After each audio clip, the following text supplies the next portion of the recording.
This was a decent movie, but not a very good Leatherface movie. It's hardly anything to do with the Leatherface character besides the names. The grandpa comes back from the first two movies, and he actually kills someone this time, and just like they say, in one hit. But he's only in like 2 scenes. Drayton Sawyer's back, but he doesn't do much. Oh, and I found out that Chop Top was the twin brother of the hitchhiker from the first movie, and the body he was dancing with was in fact his brother. So I guess I was wrong in that he survived the first movie.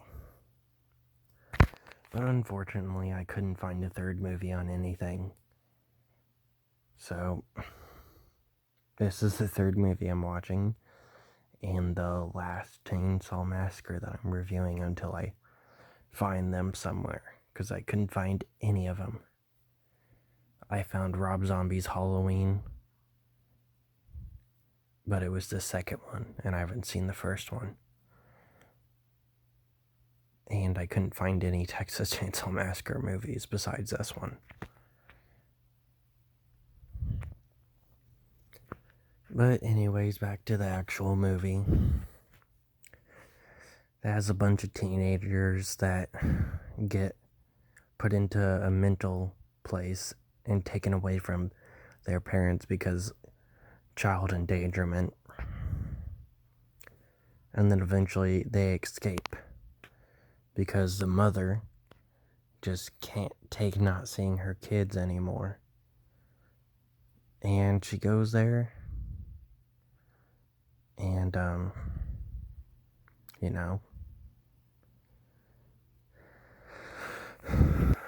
attacks a few people and prison break, and everybody escapes. But the movie only focuses on, the main characters that escape. Like, the whole place escaped. But there's no mention of the cops hunting down the other people. It's just these 5, I guess. Which I think is ironic, since in the first movie it was about the first 5 victims, and now this one is like first 5 killers. A lot of them die, though. When she goes there to see Jed, she doesn't say anything about Bud, which I guess Bud wasn't really related to them by blood or whatever. I just assumed he was his actual brother that also got put there, since the cops said they were taking all the minors away from, the Sawyers. So if she was, if he was taking all the minors away, why is it just Jed? Just one. He made it sound like there was going to be multiple. So I assumed Bud was his brother, but I guess he's not, because they don't mention him after he dies besides Jed. He's the only one who mentions him after he dies.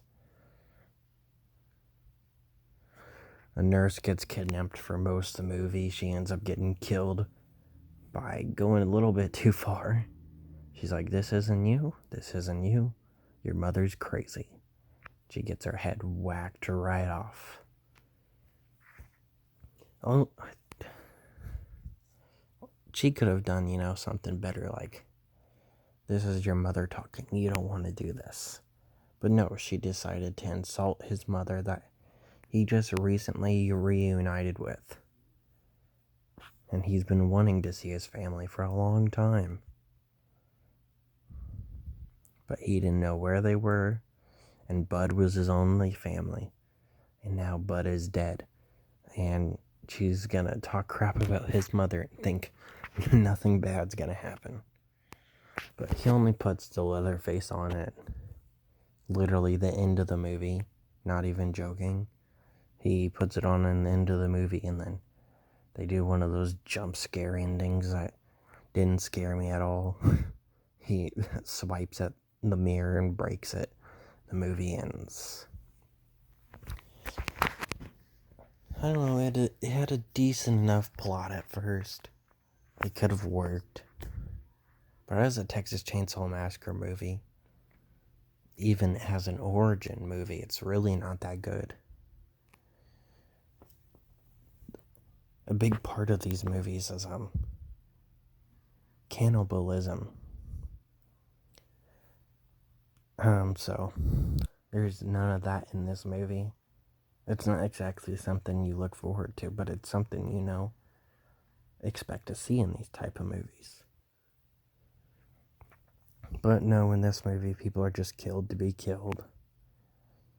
Yet in like the first two movies, they were killed to be eaten.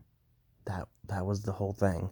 But in this, it's just like, well, we're gonna murder them in the goriest way possible. But that's that. Only big reference that I think personally they have to the original movies is that there's like a very brief scene of where we see furniture that is made out of bones, just like the original movie. But other than that, the movie is just Leatherface by people having some of the names in it. And that nurse could not catch a break. But yeah, I guess that's about it. Really wasn't that good of a movie. Decent enough for a movie, but not a Texas Chainsaw Massacre movie. It's just clearly gore to be gore.